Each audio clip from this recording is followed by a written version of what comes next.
Assalamualaikum warahmatullahi wabarakatuh. My name is Muhammad Shafiq. So, I would like to present for the subject classification of air conditioning. So, this is the Carrier history. Carrier established its first foothold in Malaysia in 1959 when Carrier International was formed as a distributor for Carrier air conditioning equipment and components. The company was subsequently renamed Carrier International (CISP).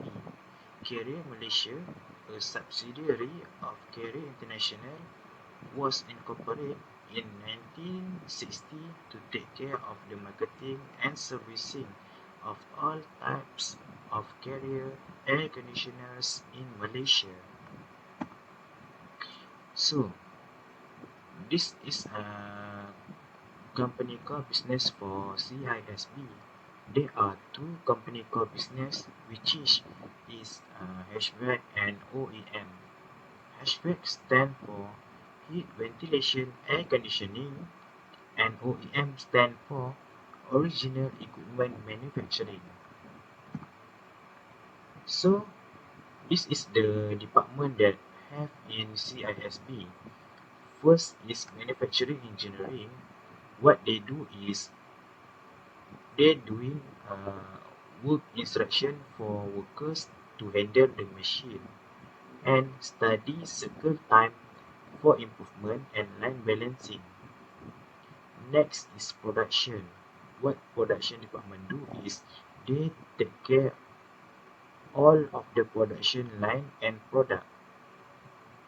The next is department facilities and maintenance. What they do is uh, they take care of the facilities at the CISB such as canteen and others, and maintenance the machine.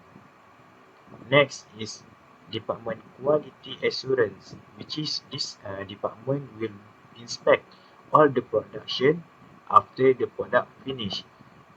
If the product have a good condition, so they will sell the product to the customer. If the product is not in good condition, so they will do the rework. Next is department equipment sales support technician and department store. So this is the company product line up. So in HVAC production, there are four products, which is fan coil unit (FCU), evaporator, air handling unit (AHU), condenser unit (CDU). So for OEM, there are three types of production. The first is CTPL, which is Carrier Tricycle Pte Ltd, BPHE, which is brace plate heat exchanger, and lastly is E-Code OEM coil. This is the advantage for the R410A. Actually, in CISB, we use refrigerants types R410A in our product. So the first advantage for R410A is high energy efficiency. Systems using R410A are often more energy efficient.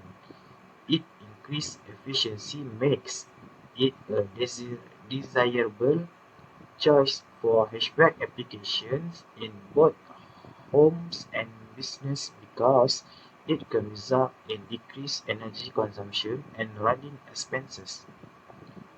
Second is lower maintenance costs. R410A systems often require less frequent and less expensive maintenance and repairs since they are typically more efficient and have fewer maintenance difficulties.